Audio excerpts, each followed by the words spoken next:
We're going to turn now to the conduct rules, and these are the specific obligations that are imposed on individuals within the bank. So there are 9 conduct rules.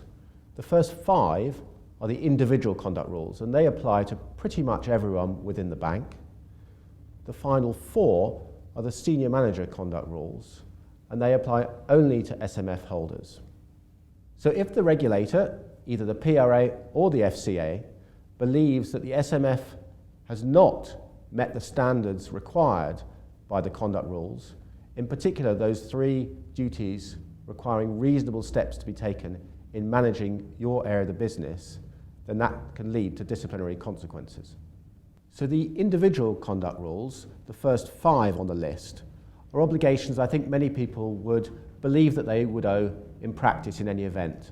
The duty to act with integrity, to carry out your role with due skill, care and diligence, and observe proper standards of market conduct. There's a new duty there to pay due regard to the interests of customers and treat them fairly. Formerly that was just a duty on the firm, and now that's been transposed into the individual conduct rules. So it's the first 3 of the senior manager conduct rules that really impose proactive and I think onerous obligations on members of senior management.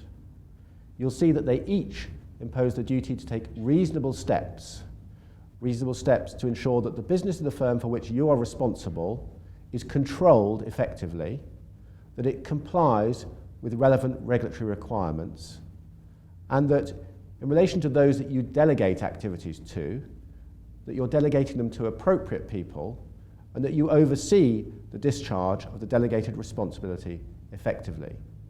I think it's these 3 obligations that SMF holders find most difficult to understand, but which are the ones that regulators will seek to use against them if risk is not being managed effectively in their area of the business.